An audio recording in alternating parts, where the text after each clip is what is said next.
So, have a book. Jaya Radha Madhava Kunja Bihari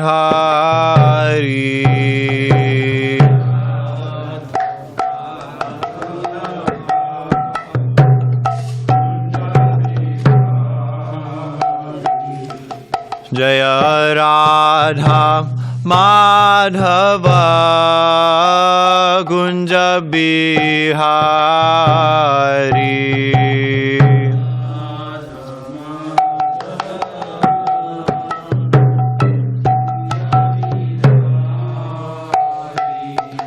Jaya Gopijana Vallabha Girivara Dhari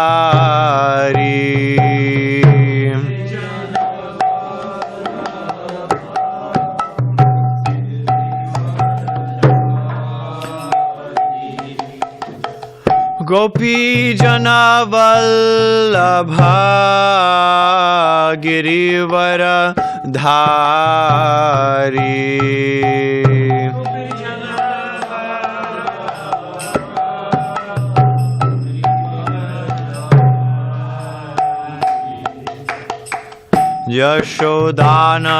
Yashodanandana Braja Janaranjana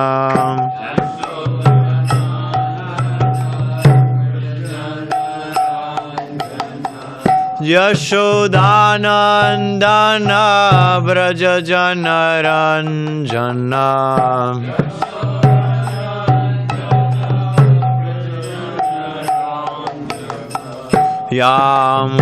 Yamunatira Vanachari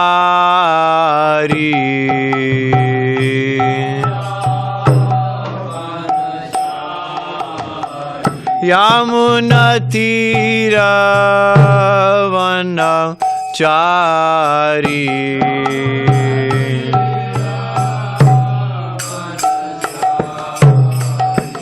Jaya Radha Madhava Kunja Bihari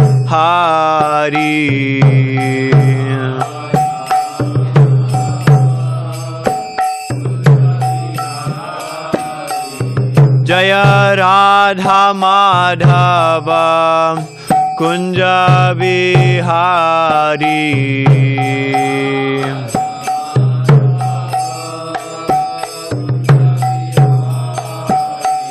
Jaya Gopijana Vallabha Girivara Dhari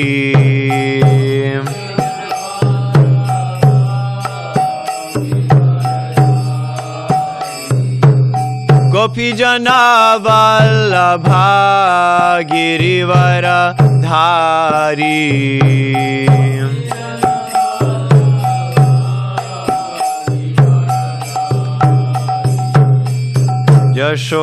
Yashodanandana Braja Janaranjana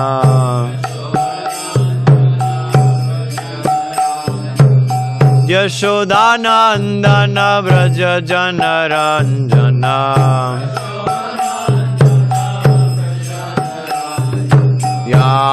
Yamunatira Vanachari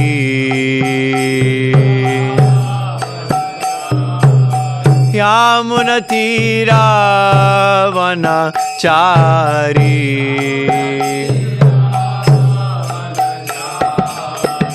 Jaya Radha Madhava Kunja Bihari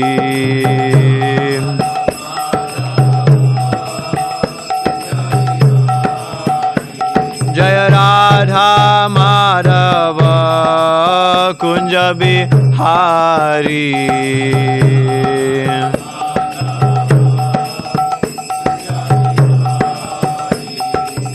Gopijana Vallabha Girivara Dhari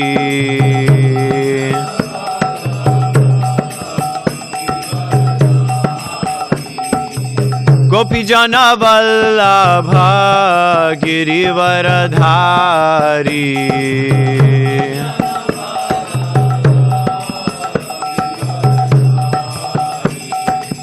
Yashodanandana Vraja Janaranjana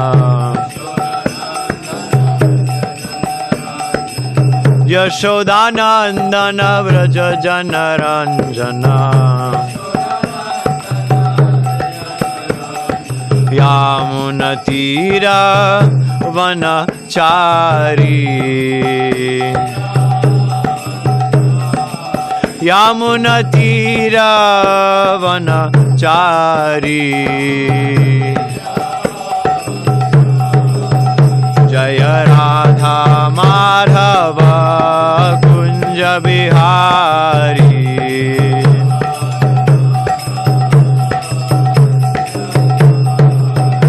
Jaya Radha Madhava Kunja Bihari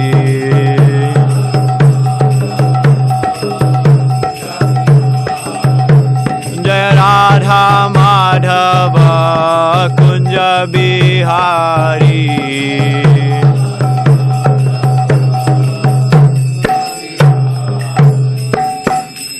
Jayam Viṣṇupād Paramahamsa Parivrājakācārya Aṣṭotra Shata Shri Srimad His Divine Grace Srila A.C. Bhaktivedanta Swami Prabhupada Ki Jai Jayam Viṣṇupād Paramahamsa Parivrājakācārya Aṣṭotra Shata Shri Srimad His Divine Grace Srila Bhakti Siddhanta Saraswati Thakur Goswami Maharaj Prabhupada Ki Jai Anantakoti Vaishnava Vrinda Ki Jai Nam Acharya Srila Haridas Thakur Ki Jai Prem Se Kaho Shri Krishna Chaitanya Prabhu Nityananda Shri Advaita Gadadhara Shrivas Adi Gaura Bhakta Vrinda Ki Jai Shri Shri Radha Krishna Gopa Gopinath Shama Kunda Radha Kunda Giri Govardhana Ki Jai Shri Mathura Vrindavan Dham Ki Jai Navadvip Mayapur Dham Ki Jai Jagannath Puri Dham Ki Jai Ganga Mayi Ki Jai Yamuna Mayi Ki Jai Tulasi Devi Ki Jai Bhakti Devi Ki Jai Samaveta Bhakta Vrinda Ki Jai All glories to the assembled devotees Hare Krishna All glories to the assembled devotees Hare Krishna All glories to the assembled devotees Hare Krishna All glories to Sri Sri Guru and Sri Gauranga All glories to Srila Prabhupada Grantaraj Srimad Bhagavatam Ki Jai Om Namo Bhagavate Vasudevaya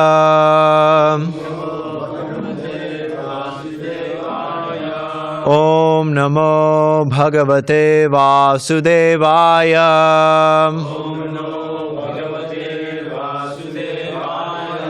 Om Namo Bhagavate Vasudevaya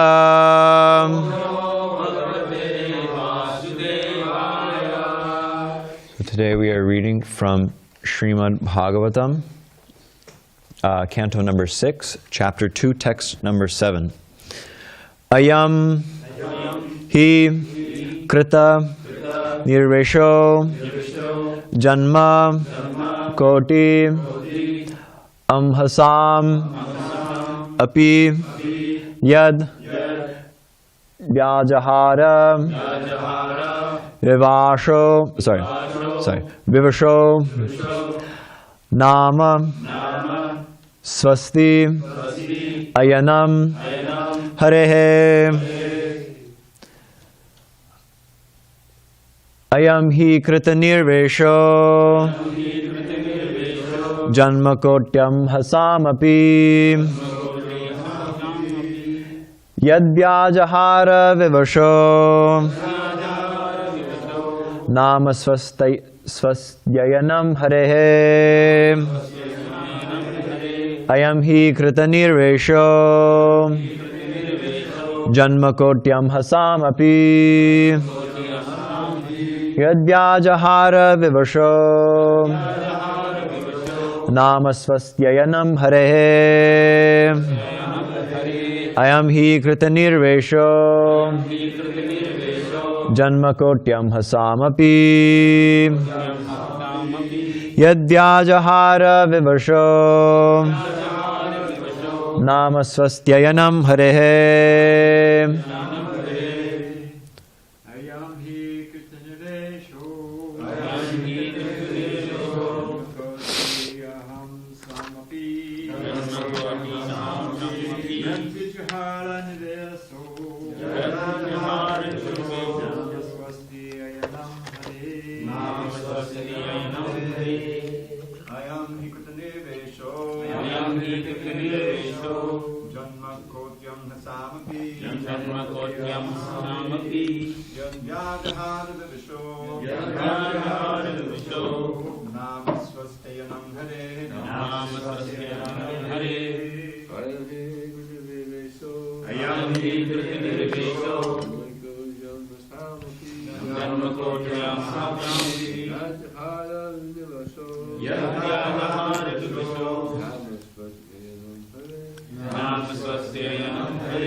Swastiyanam Hare. Anybody else on Zoom, perhaps? Okay. This person, Ajamila, he, indeed, Kritanirveshaha, has undergone all kinds of atonement. Janma, of births. Koti, of millions. Amhasam, for the sinful activities. Api, even. Yat, because. Vyajahara, he has chanted. Vivashaha, in a helpless condition. Nama, the holy name. Svasti ayanam, the means of liberation. Harehe, of the Supreme Personality of Godhead. Translation and commentary by His Divine Grace, A.C. Bhaktivedanta Swami Prabhupada. Ajamila has already atoned for all his sinful actions. Indeed, he has atoned not only for sins performed in one life, but for those performed in millions of lives. For in a helpless condition, he chanted the holy name of Nārāyaṇa. Even though he did not chant purely, he chanted without offense, and therefore he is now pure and eligible for liberation. Purport. The Yamadūtas had considered only the external situation of Ajamila. Since he was extremely sinful throughout his life, they thought he should be taken to Yamarāja, and did not know that he had become free from the reactions of all his sins. The Viṣṇudūtas therefore instructed that because he had chanted the 4 syllables of the name Nārāyaṇa at the time of his death, he was freed from all sinful reactions. In this regard, Srila Vishwanath Chakravarti Thakur quotes the following verse from the Smriti Shastra. Namno hi yavati shakti papa nirharane harehe tavat kartum na shaknoti patakam pataki naraha. Simply by chanting one holy name of Hari, a sinful man can counteract the reactions to more sins than he is able to commit. Brihad Vishnu Purana. Avashenapi yannamni kirtite sarvapatakai puman vimuchyate sadya simha trastar mrigar iva. If one chants the holy name of the Lord, even in a helpless condition or without desiring to do so, all the reactions of his sinful life depart, just as when a lion roars, all these small animals flee in fear. Sakrit ucharatam yena harir ityaksharadvayam Baddha parikarastena mokshaya gamanam prati. By one's chanting the holy name of the Lord, which consists of the 2 syllables Ha-ri, one guarantees his path to liberation, Skanda Purana.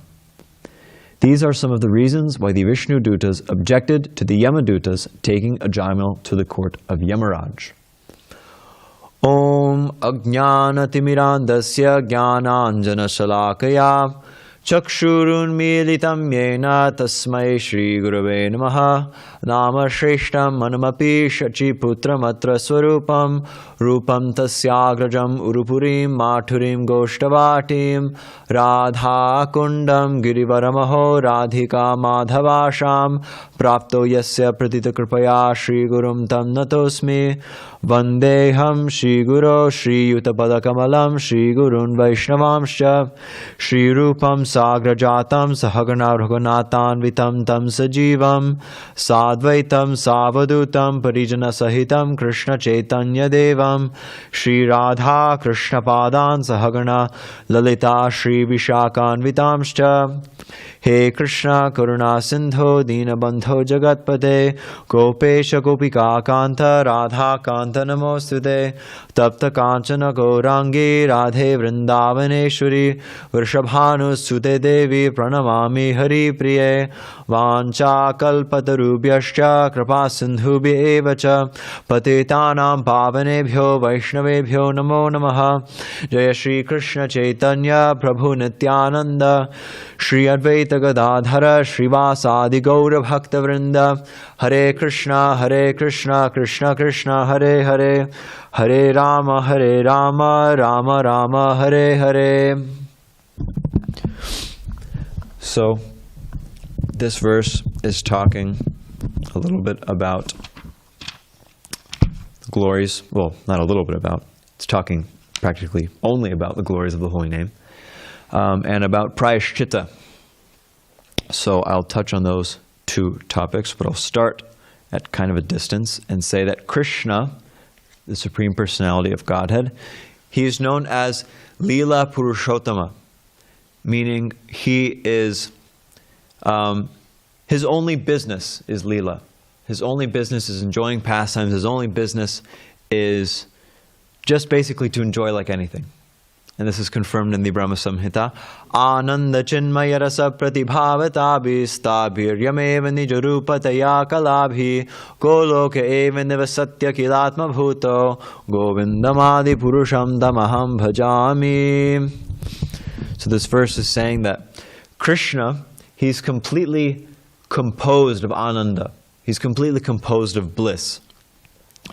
And he's constantly enjoying pastimes with his various devotees who are expansions of his internal energy in Goloka Vrindavan. Goloka eva nivasatya kilatma bhuto. Krishna's always there. No matter, even if Krishna comes to this world, even if Krishna's always there, he's always enjoying pastimes because that's his business. That's what he does. So Krishna really, intrinsically, well, I guess I shouldn't say intrinsically, but I guess from one perspective, Krishna has nothing to do with this material world. Krishna really has no business here. The business or the purpose of the material world, as we understand from Shastra, is for reformation. Just like if the example is sometimes given, that if a child is misbehaving, what do you do with the child? You put him in timeout. It's a common punishment. Or if a criminal, just if a person is, if a person is engaging in antisocial activity, or activity which is, you could say, against social norms, or criminal activity, illegal activity, activity which renders them basically useless in society, and basically they're just a nuisance. What happens? They're put in jail. There's a special place for those people who are antisocial, who don't get along with others, and who don't want to play by the rules. Prison, jail. And so, in the same way, this material world, it's a place where the souls go who decided, well, it's nice here in Goloka Vrindavan.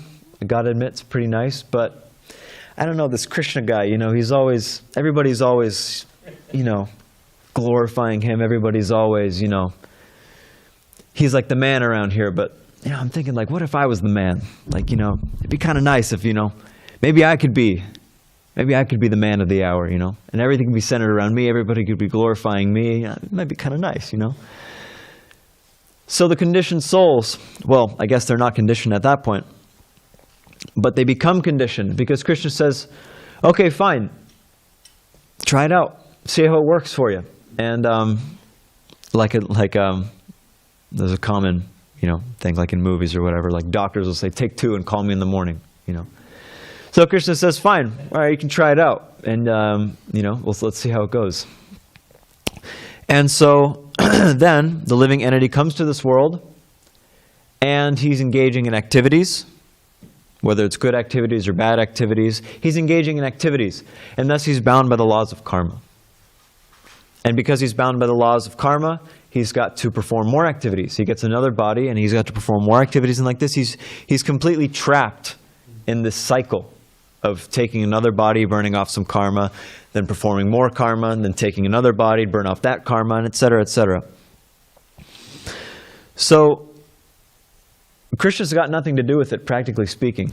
Of course, he sets it in motion, he creates it, and he pervades it, of course. But really, it's got nothing to do with his svarup, with his real identity as Lila Purushottama, just to enjoy pastimes in the spiritual world with his devotees. Krishna's not so interested in, managing the affairs of the material world. It's kind of a secondary thing. But we see in Shastra, and we hear that Krishna does actually come here. Krishna comes here and Krishna performs activities, and Krishna, says things, does things. And so for somebody might be kind of confusing. Well, okay, Krishna's only business is to enjoy. Why would he bother himself with the trouble of coming to this material world, which is dukkhalayam ashashvatam? It's dukkhalaya and it's ashashvata. It's miserable and it's temporary. Why would Krishna concern himself with that? Krishna's supposed to be concerned with eternality. Krishna's supposed to be concerned with ananda. So the answer is given in Bhagavad Gita by Krishna himself. Yada yada hi dharmasya glanirabhavati bharataha abhyutanam dharmasya tadatmanam srajamyaham paritrāṇāya sadhunam vināṣāya ca duṣkratam dharma saṅstapanarthaya sambhavami yuge yuge. So Krishna says, sambhavami yuge yuge. I come age after age, yuga after yuga. Why? Yada yada hi dharmasya glanir bhavati bharatha abhyutanam dharmasya tadatmanam srajamyaham. Whenever there is a decline in dharma, whenever there's a decline in religious practice, whenever there's a decline in piety, and a predominant rise of irreligion, impiety, sin, then Krishna comes in order to paritrāṇāya sadhunam, in order to rescue or to, you could say, talking with my hands, I'm hitting everything, reinstall or rescue the pious, the sadhus. And vināṣāya ca duṣkratam, the dushkratas, the miscreants, Krishna comes to annihilate them, to get them out of the way. Because Krishna wants to keep the path of dharma, the path of morality and religiosity clear, so that people can take advantage of it. So in this way, Krishna is so merciful. You think, this person has nothing to do with this place, or could very well have nothing to do with this place. But still, just to save us, just to ensure that our salvation is at least potentially there, Krishna comes to this world. So in this way, he's suhridam. He is the greatest friend of all the living entities. Bhoktarang yogitapasam sarvaloka maheshwaram surhridam sarvabhutanam gyatamam shantim richati. Surhridam sarvabhutanam. Krishna is the greatest friend of sarvabhutanam, of all the living entities. In every species of life, Krishna is their greatest friend. So you think, in this material world, what is the meaning of a friend? Practically nothing. relationships in this material world are based on sense gratification. They're based on a mutual agreement that I'll scratch your back if you scratch mine. But if you don't scratch my back, then I won't scratch your back. It's a business deal. There's a story my spiritual master tells. It's a pretty far out story. But actually he told, anyway, kind of unrelated, but he told it in the context of explaining Buddhism. But anyway, okay, I'll tell the story. So there was an Irish woman, and she married, and I think it was an Israeli man. It was anyway, Israeli man came to Ireland, and they got married. You know, they fell in love, and you know, the normal things that happen before marriage in this age. You know, they fell in love, and he courted her, and you know, they spent time together, and then they got married. You know, beautiful wedding. The family came, and they even had a child, a baby. And so after they had a child, the husband, he said, you know, maybe you should go to Israel. Let's take a vacation. We'll go to Israel, and I'll show you. You know, I'll show you to my relatives. You can meet my relatives. We'll show the baby to the relatives, and it'll be great. You know, and so you can think this woman's she has the prime of her life. You know, just married, just had a child. She's with, you know, I don't know, maybe it wasn't the man of her dreams, but anyway, she's with her, you know, her husband, who she loves very much, and he loves her, and they've got this new child, and they're about to go visit the in-laws, and what could be better, you know, for a woman in this age? Well, there's many things that could be better, but anyway, for a lot of people, this is like the goal, this is like the perfection of their life. So he says, okay, well, I have some business, I have some work thing, so I won't be able to go. So you go, and I'll meet you there in a couple days. I'll just fly out, like, you know, the next day or something like that. She's okay. So she goes with the baby. They get on the plane. You know, he pays for the ticket. And so they board the plane, and then all of a sudden the military police come. And they say, you know, you need to come with us. To the wife and the child. And so she's kind of confused, you know, this is interesting. And so she says, okay, all right. And she comes off the plane, and they pull her into, you know, one of those side rooms. And the officer there, he says, there's a bomb in your bag. And she goes, what are you talking about? What do you mean there's a bomb in my bag? It's my bag. I know it's in my bag. And he goes, we found a bomb in your bag. And then it hit her that this man that she had married, this Israeli man, had courted her, married her, begot a child with her, all for the purpose of boarding her on a plane with her child, which is, they were flying El Al Airlines, which is, basically the plane was full of Palestinians. Jewish. Yeah, Palestinian Jews. And so the idea was that she would get on the plane, the bag would go on the plane with the bomb, it would blow up, killing her and the child, and also all the Jews on the plane. So you can imagine, this is just unthinkable. Like, she's in the prime of her life, and then it hits her that her whole entire life is a lie. And this man who supposedly loved her, who begot a child with her, went through all of this just for the purpose of accomplishing some political end. So this is material relationships. That practically anybody's willing to do anything to anybody to get their own,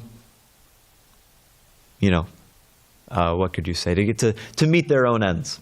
This is material relationships. But Krishna, our relationship with Krishna is nothing like that. It's the complete opposite of that. Our relationship with Krishna is completely selfless. That I love this person because they're just amazing. They're just wonderful. Krishna is so wonderful, therefore I love him. And in turn, Krishna says, I love the living entities because you know, there's just a natural relationship there. And it's a relationship of love and trust and selflessness, and there's no tinge of you know, this material exploitation. Yeah, exactly. And so Krishna, he makes all these arrangements for the conditioned souls, even though they rebelled against him, even though they said, okay, you know, I want to enjoy separately. Even then, Krishna came with us. Imagine, Krishna came with us to the material world in the form of the super soul. He's still with us. For billions and trillions and quadrillions of births in various hellish species of life, Krishna was there with us, just waiting. You know, when is this conditioned soul going to finally turn to me? What kind of friend? Where can you find a friend like that in the material world? You can't. It's impossible. And so Krishna speaks to us. He guides us.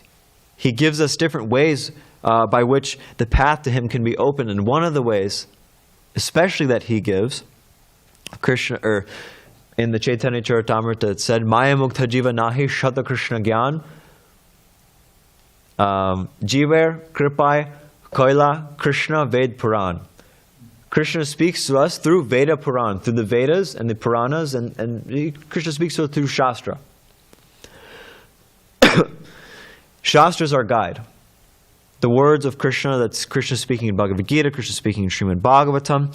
This is our guide. This is the roadmap to get out of the material world. Krishna says, Janma karma chame divyam, evam yo veti tattvataha, tato mam tattvato gyat. No.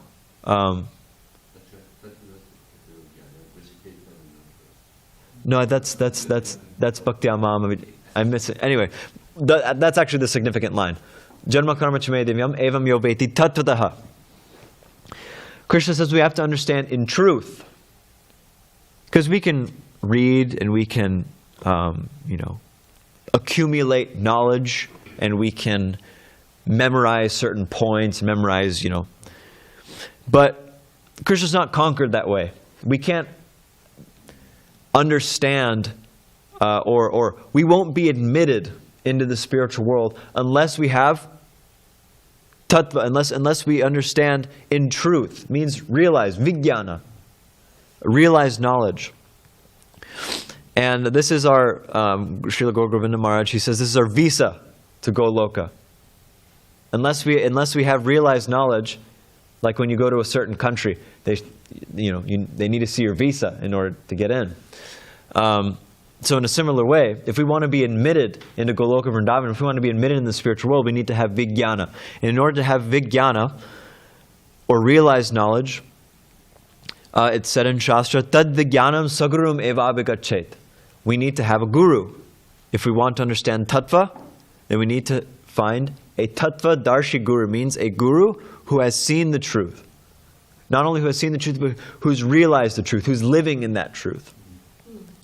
And Krishna says in Bhagavad Gita, tadvidhi pranipatena pariprashanena sevaya upadekshanti te jnanam jnaninas tattvadarshinaha. So the process is pranipata, means approaching, pariprashna, inquiring humbly, and seva, serving. So when we relate like this with great personalities, understanding that this human form of life, durlabha manusham janma, this human form of life is extremely difficult to obtain. It takes so long to obtain the human form of life. Durlabha manusham janma, tarapyad dhruvam arthadam. And although it's temporary, it can give us the highest benediction, the thing which is of greatest value, can be obtained in the human form of life, although it's temporary and although it's, although it's temporary. And so Arjuna in the Bhagavad Gita, he gives a good, you could say, model. He says, Karpanyado shopahata subhava prichami tvam dharma samurdhajetaha. Prichami tvam dharma, Yat shreyasyan shritam bruhitanme shishyasteham shadi mam tvam prapannam. That I don't know anything. My mind is disturbed. I don't know anything. Just, I'm your disciple now. Tell me what's right. I belong, this life is not mine. I don't belong to myself. I belong to you. Krishna, just tell me what's right. Tell me what's right and wrong. I can't know because my mind is just so disturbed. And so Krishna says, fine. And he manifests himself in our lives as Guru. And the Guru comes and he gives us Tattva Darshan. He gives us vision of the absolute truth. So Krishna's making all these arrangements.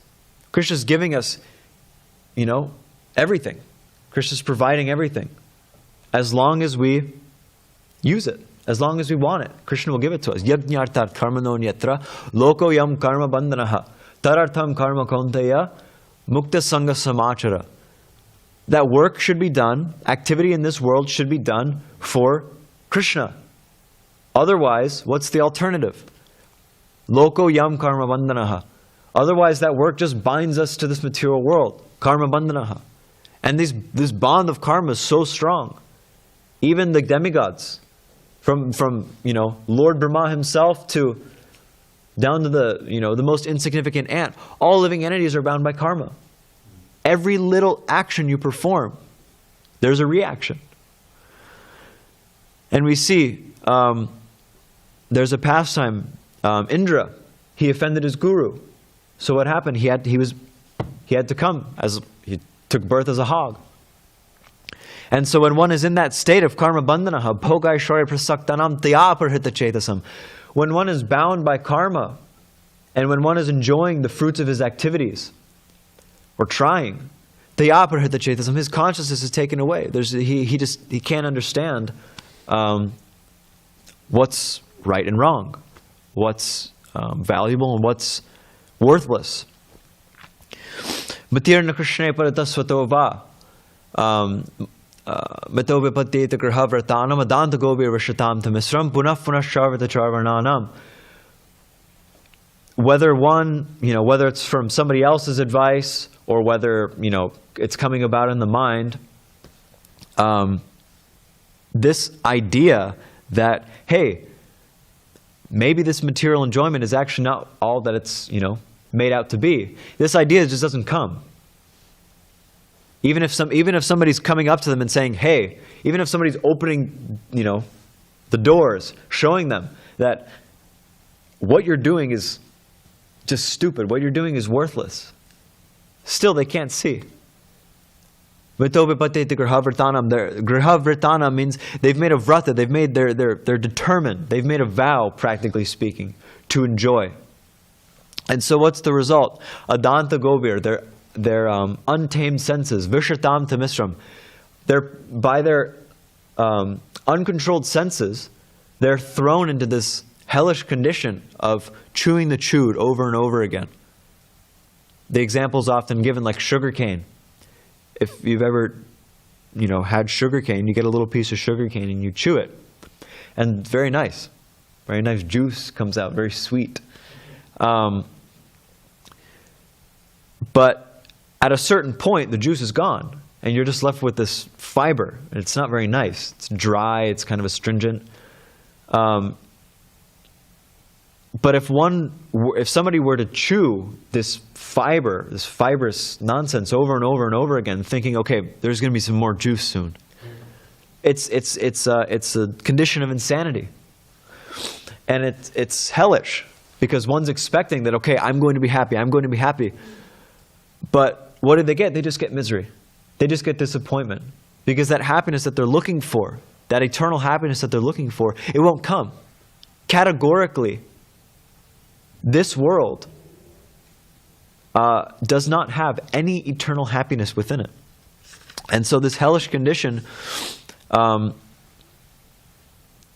it's described in the Bhagavad Gita. Dhyayato vashyam pumsa sangasteshu vijayate sangat sanjayate kama kamat krodha vijayate krodhat bhavati sammoha sammohat smriti vibramaha smriti brahmshad buddhinashat pranashyati. That from meditating on the objects of the senses, by meditating that, okay, this thing will make me happy, this thing will, make me happy. Dhyayato vashyam pumsa sangasteshu vijayate. One associates with the object of senses, sangat sanjayate kama, and lust develops. Kamat krodha vijayate. And then from lust, or from the frustration of that lust, the inevitable frustration of that lust, then one becomes angry. one just becomes like, like, why can't I just enjoy? Like, I'm just trying so hard, but I just, and they just become crazy, you know? Krodad bhavati samoha. And then from anger, they just become delusional. Samohat smriti vibhramaha. And from this delusion, their memory becomes bewildered. They can't remember what's right and wrong. They can't remember, you know, that I tried this and it didn't work. Smriti ramshad buddhinasho. And then from this loss of remembrance, from this loss of memory, their good intelligence, buddhinasho, it's gone. Buddhinashat pranashiti. And when their intelligence is gone, then they just back in the material pool, into this hellish condition of life. Vrishatam tamisram. Tamisram, hell. It's hell. It's just suffering. And we hear also in the Srimad Bhagavatam that what's the result of this trying over and over again? That one inevitably performs sin. One inevitably performs nunam pramatta kurudevi karma. Because of this desire for sense gratification, because of this desire to enjoy this material world, people become crazy. And because they become crazy, they perform vikarma, they perform sinful activities. And we heard at the end of the 5th canto about the result of those sinful activities. And it's hair-raising. All the different hellish planets, punishments for different sinful activities. Even some things that, you know, people might say, okay, well, that seems kind of innocent, you know, have a sip of wine or, you know, have a glass of wine before bed, you know. Somebody might say, who's materially conditioned, somebody might say, oh, that's pretty innocent. But it's sinful. And the Srimad Bhagavatam, Shukadeva Goswami, he outlines exactly what is the destiny for these people who perform these sinful activities. And it's very, very, very dark. And so Parikshit Maharaj, he was wondering, you know, like, my God, this is awful. This is horrible. All these, there's, you know, so many people who are performing these activities. So does that mean that all of them are going to have to undergo this? And if so, you know, how can they be saved? What's their, what hope is there? And so this narration of Ajamila is Shukadeva Goswami's response. Shukadeva Goswami's response to Parikshit Maharaj's question of how can these souls be saved? What's the best way? What's the most efficient way that they can be saved? The most efficient way, or the most effective form of prayaschitta. Prayaschitta means to, oh, it's getting late. Prayaschitta means atonement, or the means by which one can be forgiven, or one can atone for their sins. Counteract, counteract their sinful reactions. Thank you. And there's many processes of prayaschitta. I mean, throughout the Vedas, there's so many processes of prayaschitta. In the Karma Kanda sections of the Vedas, and even in the Puranas. In the Garuda Purana, it's given the prayaschitta for the killing of a Brahmana. If one kills a Brahmana, one is enjoined that one is enjoined to wear a human skull over their head, never shave, eat just barely, you know, just to keep their body and soul together, just barely anything. And one should roam around, just, you know, wander for 12 years. And their mind, they should always be in despair, you know, always be just thinking about what they did. And wearing this human skull on their head to advertise to everybody, I'm a sinner. I'm a sinful person. This is what I did. And everybody look at me, I'm horrible. Huh? Yeah. Maybe some would rather go to hell. And so Shukadeva Goswami, he's emphasizing that, okay, all these things are there. You can counteract your sins that way. But devotional service to Krishna, beginning with the chanting of the holy name, is the best means for prayaschitta. We sing every morning, Yani kani cha papani brahmahatya dikani cha tani tani pranashanti pradakshina pade pade. So this process of prayaschitta for killing a Brahmin. It's very grave. It's very intense. But just by circumambulating Tulsi, just by walking around Tulsi Maharani, one can be relieved of even the sin of killing a Brahmana, this most grave sin of killing a Brahmana, just by walking around Tulsi Maharani, doing pradakshina of Tulsi Maharani. So devotional service is the prime means, is the best form of prayaschitta. Because it, just like this verse is saying, Ajamila, just by this chanting of one holy name, not even a pure holy name, just by this chanting of Nārāyaṇa, he not only atoned for sins performed in this life, but he atoned for sins performed in past lives. In fact, it's stated that by chanting the holy name, one atones for more sins than he can even commit. So even if you tried to keep up with your chanting by performing all these sinful activities, you couldn't. It's impossible. Such is the potency of the chanting of the holy name. And it's also emphasized that Ajamila didn't even chant purely. He chanted namabhas. Namabhas means the reflection of the name. The holy name is pure. It's Krishna himself. And so namabhas means it's almost. Abhas means almost, or abhas means the reflection of the name. And he chanted, referring to his son, of course. But even just by this namabhas, even just by a reflection, by the scent of devotional service, he was delivered from more sins than he could even commit. So this namabhas stage, it's mentioned in the Harinam Chintamani by Srila Sachidananda Bhaktivinoda Thakur, that it's caused by two things, by ignorance and by anarthas. Ignorance of the holy name, of the nature of the soul, or of Krishna. And anarthas are caused by weakness of heart, by material desires, and anarthas, to clarify the Sanskrit term, anarthas means unwanted things within the consciousness. Caused by thirst for material things, asat trishna hridaya darbalya, by weakness of heart. And there's one more. Huh? Oh yeah, yes, thank you. And aparad, by offenses to the holy name. And so this namabhas is of two types, chaya namabhas and pratibimba namabhas. So chaya namabhas is what Ajamila chanted. Chaya means it's a dim image, but it's the true image. Just like if you have like a I guess I could use an example of like a phone screen. If you have your phone screen, you turn the brightness all the way down. It's still the real image of what's on your screen, but it's hard to see. It's covered by something. And then there's pratibimba namabhas. Pratibimba means it's a distorted image. The image isn't there.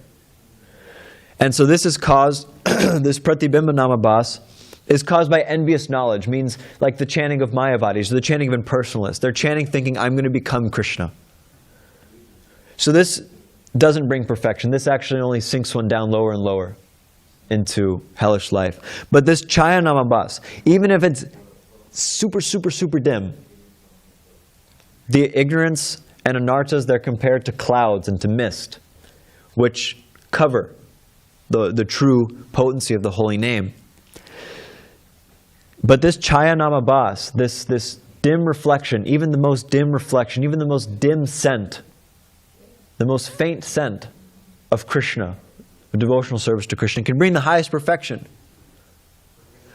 And so the remedy for this, to get rid of our ignorance, is Trinadapi sunichena tirodapi sahishnana manina manadena kirtaniya sadahari. If one wants to chant the holy name always, Chaitanya Mahaprabhu enjoins us that we must be extremely humble, thinking oneself lower than a blade of grass, thinking and becoming more tolerant than a tree.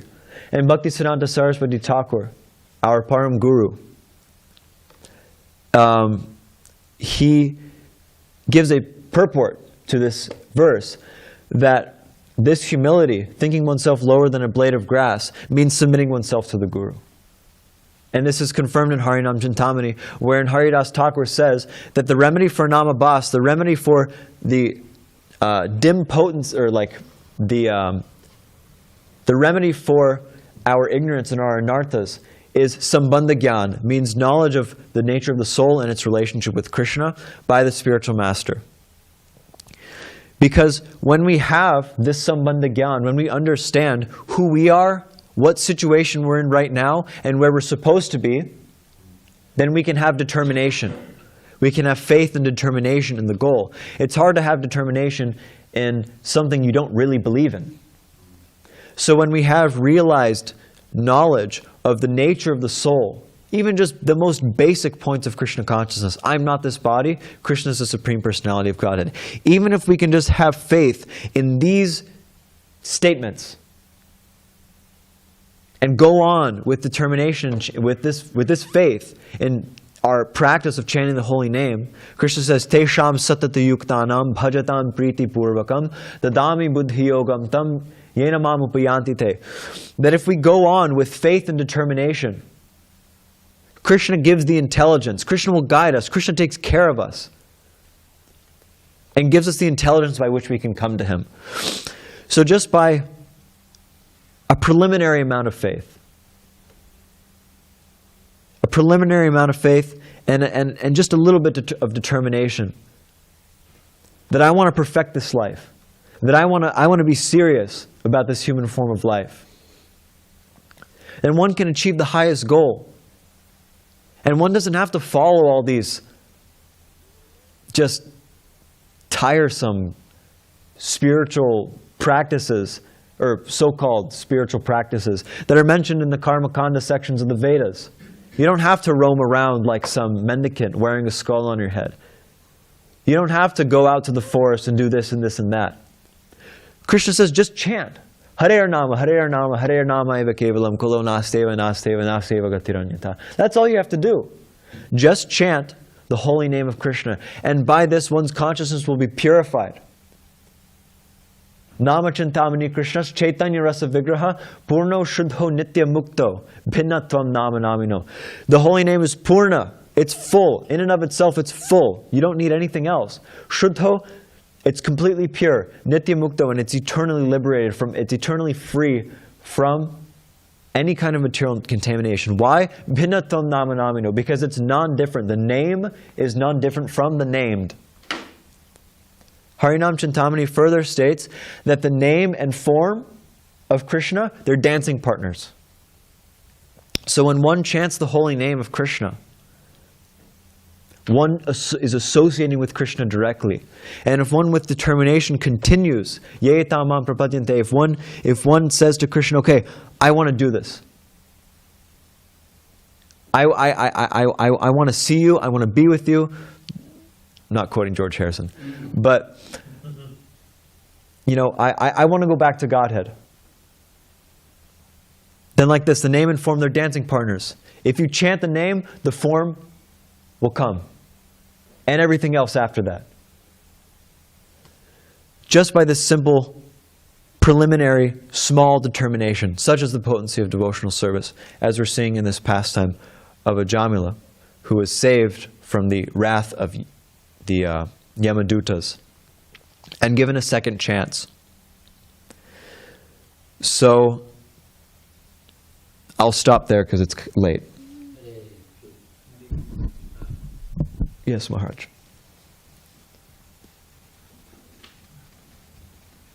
A couple questions. Okay.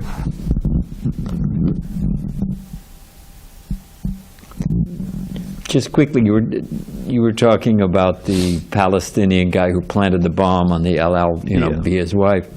I've seen this multiple times in airports. You'll see it's obviously the wife dropping off the husband. Mm.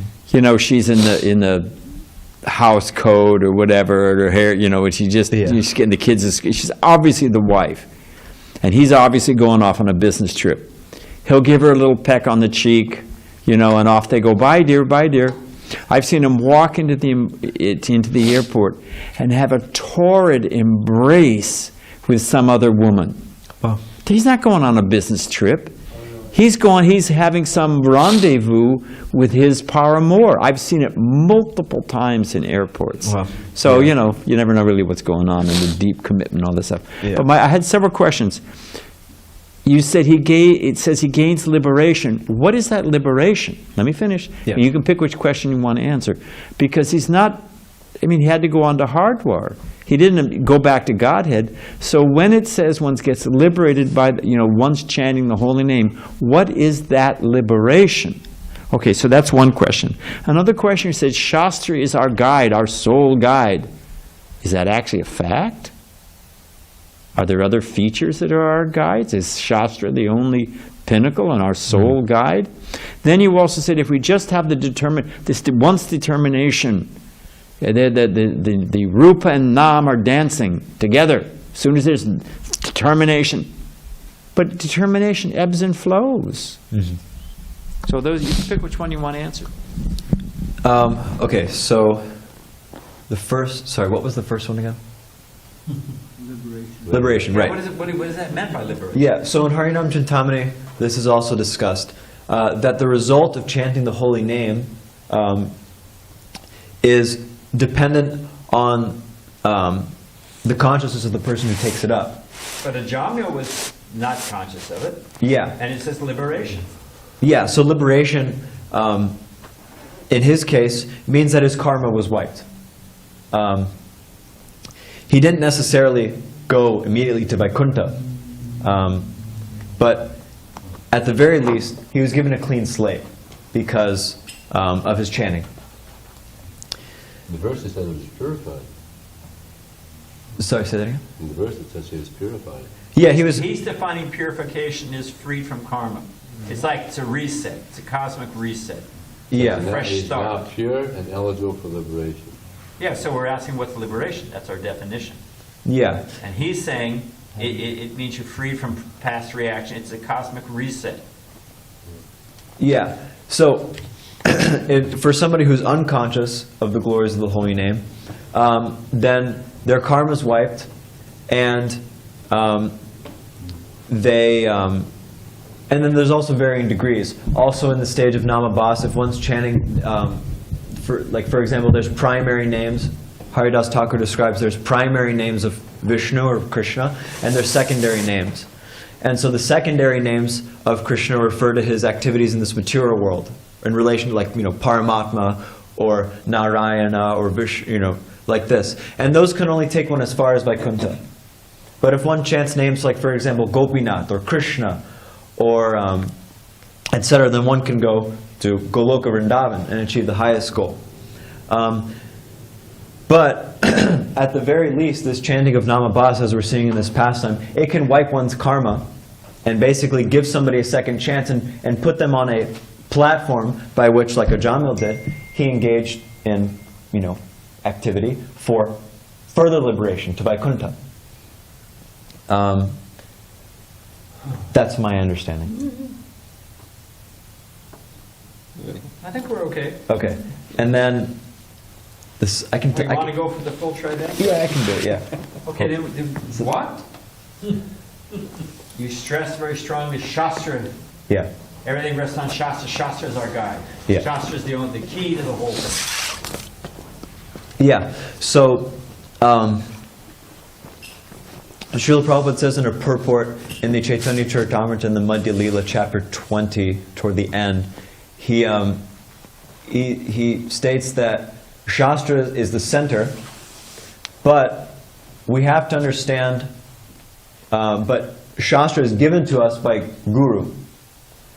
And so there are certain, so for example, bona You fide... got two legs, keep going. Yeah. So a bona fide spiritual master is judged to be bona fide by his speaking in accordance with Shastra. And so it's not that Guru creates Shastra. It's not that the Guru is making, new statements that are outside of the realm of Shastra. But he's teaching us the practical application. For example, Srila Prabhupada came to America and he presented Krishna consciousness. He presented the statements of Shastra in a way that is palatable for primarily Westerners. So based on Desha, Kala, and Patra, the Guru is presenting the Shastra Vakya in such a way that the disciple can practically apply it and make his life perfect. Is that That's too late. Close. Yeah. You're close. You're 2/3 But there. you're not my guru. You're not anyone's Yes, guru. yes, But yes. and then and then the sadhus, of course, yeah. Yeah, you're much better off saying truth rests on a tripod of Guru Shastra Sadhu. Yeah, and then of course, and then the sadhus, yeah. Because And Mahajana Yeno, I mean, on one hand, how do you understand Shastra yeah, if you don't have the sadhus? yeah, and then the sadhus also like this in the same way, and then also by their example, by their association, by their blessings and their mercy, we can also come to understand Shastra. I've made you sweat enough. You can skip to 3rd. Yeah. And let other people have it. Okay. I'm just curious to know, like, It's not on. yeah, you have to hold the button. Oh, yeah, till there's the a light goes button on. there, yeah. Hold the button till the light goes. Push it hard. I was just curious to know, like, if there is something about chanting with feeling of love or devotion towards Krishna, rather than just chanting words. Like, does Yeah. like Gita or Ved say something about it? Yeah, definitely. This is, desired. One should chant with love and affection for Krishna, because it's not like an impersonal process. Krishna's a person. He's a personality. He has, feelings and such. And we're relating with him. And there's this verse I quoted, Nama Chintamani Krishnas Chaitanya Rasa Vigraha, that the holy name is Chaitanya Rasa. It's full of different rasas, or different, you could say, moods in relation with Krishna. And so when one chants, they can experience these different rasas. They can experience this love for Krishna. But Srila Prabhupada makes the point that it shouldn't be, we should chant with love and affection. When we chant, we should think, I'm chanting because I'm trying to love Krishna. And we should chant with affection for Krishna. Well, I guess the point I was going to make in relation to what Srila Prabhupada is saying is kind of irrelevant to this. But yeah, one should chant as an act of love for Krishna, to show Krishna that we love him. Yeah. Very nice, because I think when you give a talk, I asked him if this the mantra, and if you're saying that you're already in that transcendence, but then while I was reading myself, it did say you have to chant with love and devotion. Yeah, because ultimately the idea behind chanting is that we're calling out to Krishna. Yeah. It's not just like some impersonal mantra. We're calling Krishna's names. But let me ask you this. Yeah. Just to balance it. Because I have a little idea where this one's going, actually. Yeah. Where's the leg? Make it right there. Okay. Well, I just love Krishna. I love Krishna. I love, and I'm just, I love the trees. I love all the people. I love my boyfriend. I love my dog. And I'm just calling out in love I love Krishna. Is sentiment enough? No. Not to rain on your parade, but... Yeah. Therefore, Srila Rupa Goswami says, Shruti Smriti Puranadi Pancharatra Vidhim Bina Aikantiki Harer Bhaktir. Okay, yeah. Utpatayava Kalpate. So, one who doesn't follow the words or the regulations in the particular stage of Vaidhi Bhakti, or in the stage of before one is a liberated soul, one should follow the regulations given in the Shruti, given in the Smriti Shastras, and then also given in the Pancharatra. And if one doesn't do so, then their devotional service is just a disturbance. Their devotional service is just useless. And beyond being useless, it confuses people. So therefore, it's just a disturbance to society. So if one's engaging in devotional service, one should do it under the guidance of, like Srila Prabhupada says, a bona fide spiritual master, according to the regulations found in Shastra. And Srila Prabhupada applied this, following in the footsteps of the previous acharyas, following in the footsteps of Haridas Thakur, and even Lord Chaitanya Mahaprabhu. we should try to chant a fixed number every day. Chaitanya Mahaprabhu, he exemplified this. He would count on his fingers. Haridas Thakur, he made a certain vrata. He would chant 300,000 names every day, 192 rounds every day, without fail. And so, like this, we should follow some kind of regimen, some kind of sadhana regimen, because that keeps us accountable. It keeps us accountable, and it gets us off the mental platform. Because when we're on the mental platform, what's the tendency of the mind? The tendency of the mind, like Maharaj was saying, determination ebbs and flows. But if you have a regimen of sadhana that, okay, I made this vrata, just like everybody who takes Harinam initiation in ISKCON, they vow, I will chant 16 rounds every day. So you do it. You do it because I made a vow, so I have to, even if you don't, if nothing else, I do it because I made the vow. And I don't want to displease my spiritual master, and I don't want to, whatever. Even if I don't want to. You do it out of duty, and then eventually you develop a taste. Because that's the nature of the chanting of the holy name, is it purifies your consciousness. Even if you don't want to do it, but you understand that it's a good thing, and so you do it out of duty, gradually taste develops. Gradually ruchi develops. And then eventually the platform of rag comes. Rag means it's spontaneous. It's just I'm doing it purely, and it's not a cheap thing. One may think, oh, well, I'm chanting out of love, and so I can. But it's a very, very high platform, and it shouldn't be imitated, and it shouldn't be taken cheaply. This platform of rag, which is characterized by lalyam. Lalyam means greed.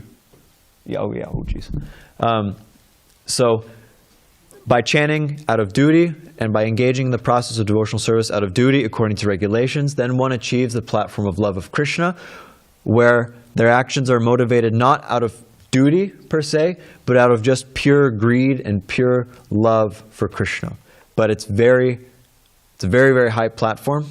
And even those who are on that platform, still, actually, when they're in the material world, they follow the regulations of Shastra in order to set an example for others.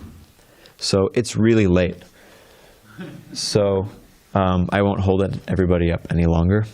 Until Vijay doesn't blow again. Yeah. Grantaraj Srimad Bhagavatam ki jai, Krishna Kripa Sri Murti Srila Prabhupada ki jai.